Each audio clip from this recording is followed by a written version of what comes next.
Des moments avec Dieu avaient un temps de réflexion pour chaque jour. 6 mars. Un endroit où vivre. Il y a plusieurs demeures dans la maison de mon père. Si cela n'était pas, je vous l'aurais dit. Je vais vous préparer une place. Jean 14, 2. Selon les données de l'ONU, on estime qu'1,8 milliard de personnes dans le monde n'ont pas de logement des sous-vivre. Et qu'au moins 100 millions de personnes sont sans domicile fixe et vivent dans des bidonvilles. Sans toit ou dans les rues. On estime également qu'1,2 milliard de personnes vivent en location et paient un loyer. Et parmi ceux qui sont propriétaires de leur logement, on ne peut estimer que le nombre de personnes qui vivent en pays de leur hypothèque ou les mensualités. Pour qu'un jour la maison leur appartienne, la plupart du temps, l'espace dans lequel vit la famille n'est plus suffisant. Il n'y a peu de confort pour se reposer, peu d'intimité, peu de liberté indépendante. Et plus on se plaint, plus le rêve d'un logement propre semble inaccessible, peut-être avez-vous les chances d'avoir. Tout cela est ainsi qu'un vaste espace de vie, ou peut-être l'une des données présentes correspondait à votre vie. Et vous battez-vous pour un rêve auquel vous avez consacré des années de votre vie, à l'Opingle. Puis le construire, puis le finir et la vie s'écoule.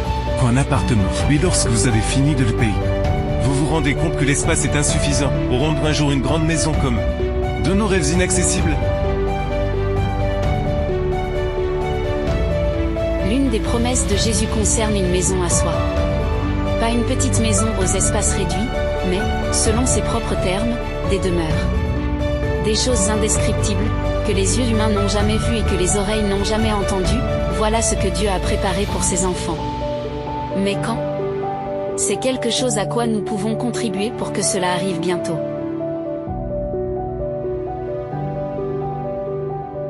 Ceux qui se paix sur cette terre, les plans de Dieu sont bien trop grands pour rêver d'un Opingle.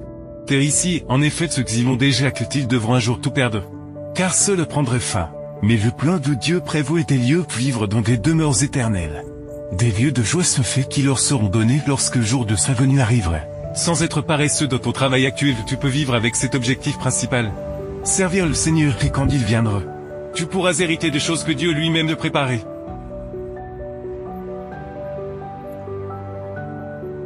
C'est là que chacun d'entre nous souhaite être.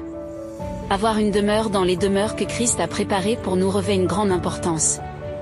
Nous ne pouvons pas nous permettre de commettre des erreurs maintenant. Nous ne pouvons pas nous permettre de tracer des chemins tortueux pour nos pieds, de peur que d'autres âmes ne s'égarent.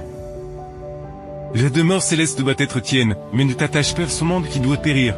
Ne te va pas pour renier le nom de Jésus ni rejeter son offre de salut. Il faut travailler dans ce monde certes. Mais notre vision principale doit être tournée vers la demeure qui nous a trop de là, où les anges de Dieu attendent de nous voir entrer. Amen. Merci pour écouter cet audio. Nous vous invitons à partager avec votre. Contactez et visitez le site web. biblewell.com